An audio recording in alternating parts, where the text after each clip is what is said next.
Hi guys, welcome back. This is week 3 of our little Advent series. I'm Gabriel. I'm Dylan. And it's a pleasure to see you all again. You are joining us for another activity. What do we have, Dylan? Today we're going to be writing cards to some of our family members and talking about some saints. So, happy third week of Advent. We're fifth year seminarians, so let's see how good we are at putting these cards together. It's the first time we've ever done this. Is that right, Gabriel? Yeah, it is. Let's go. Let's go.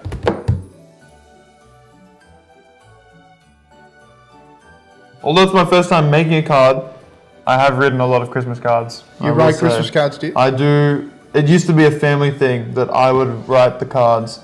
As you can tell, my handwriting is not at the point where I should ever be writing cards. You get a very basic card from me with Merry Christmas and my name at the bottom of it. I don't believe in just giving a card for the sake of one and then the person having to chuck it out. So if I give you a card, I expect you to keep it. So we both have never done this before, so we're both sort of figuring it out. So I've gone with the 3 wise men. Oh, very good. Hey, whoa, where did you find the other 2 wise men before? I thought it was Mary and Jesus and Joseph. Oh no, that's not one. Never mind, false alarm.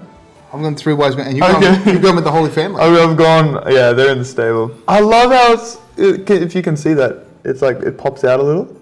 That's very cool. I like that. That's very cool. People are very clever with the cards. Very clever. We're writing Christmas cards to people in our family right now.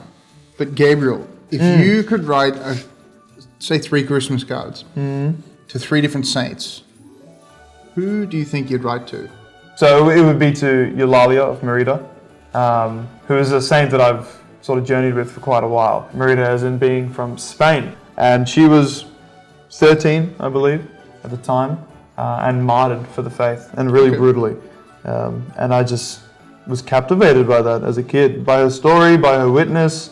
So I think she deserves a Christmas card. Another one I think would be pretty cool to write to would be maybe one of the wise men, because growing up, I used to love the carol We Three Kings. I absolutely, oh man, whenever that played, I was jamming out. That is a good Christmas card. It's an absolute banger. So I would have to write to one of the wise men. Who would I put it down to? I feel like Casper has the cool name. He always comes first, doesn't he? He does come first. And it reminds me of Casper, the friendly ghost.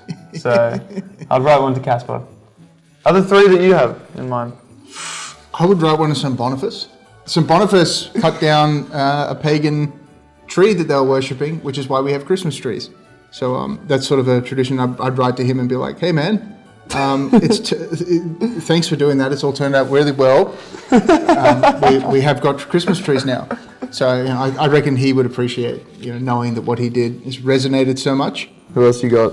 There's so many quite good ones, but someone like Thomas Becket, whose feast is just after Christmas. Okay. He's sort of like the kid whose birthday is near Christmas and he never gets any presents because, Mum always gives him all the presents on Christmas Day for both. So poor Thomas Becket, nobody, listen, Stephen or someone, like, the feast gets overshadowed by Christmas. So I'd be like, don't worry, we haven't forgotten you. They made quite a good movie about you back in the 60s. So.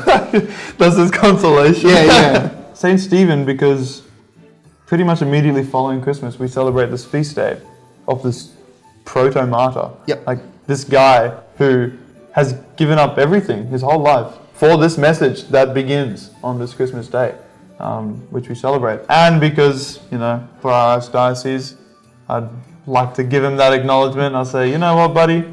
Thank you for your intercession for this archdiocese.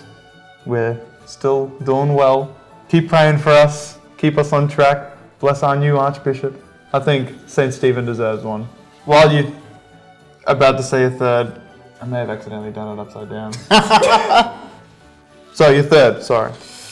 St. Robert Bellarmine, who I've been annoying you with. I've annoyed Gabriel with this. This guy and Robert Bellarmine. Oh, man. For 6 years, I have been mentioning Robert Bellarmine and annoying everyone I ever live with. Theologian from the 16th century. And I'd write him a Christmas card because I've enjoyed his writing, but also because I've met him. We met him in Rome at his tomb there.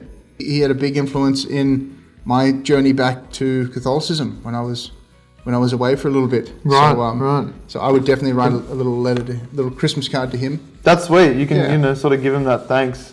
despite the centuries difference, his influence is still there, especially in your life. Still there. That's pretty epic. Yeah. You know, there's something about the saints we've chosen. We've talked a bit these past few weeks about family. Christmas is time for gathering as a family. Advent is preparing us for the celebration, bringing everyone together. The saints are our extended family. They are, yep. Yeah.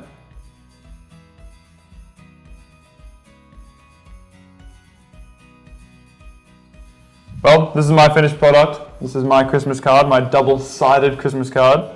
On the one side, we have the beautiful nativity scene. You can see beautiful glittery Jesus there. My favorite part of the card. And then on the back, Dylan, I have You've got the three themselves. the three of them. The three themselves journeying, which is what this season is all about. Very good. I picked up on the journeying theme. So I've got my Christmas card here of the three wise men going towards Jesus, just like we are in Advent. And I think it's a good reminder, especially since we're going to give these to the people before Christmas Day, that we're still moving towards it. And we really thank you to the ladies who helped us with this. We had a craft group help cut out the stuff. It was really, really nice to do these. So I think my grandparents are going to have a nice little surprise this Christmas. Oh, beautiful. They're going to get a nice little handmade card. So. Nice. And yep, this will go to one of my aunties in India. So yeah. So why don't you at home do some Advent cards this Advent. Get them out there. It's always nice to get a little Christmas card in the mail. Absolutely. You know, most of the things we get in the mail are bills or things we bought ourselves. So it's really nice to get, something nice from family. Someone else, and you can put them around your house as little decorations. So we hope you've enjoyed that. We'll see you next time for the 4th week of Advent. Thanks, guys. God bless.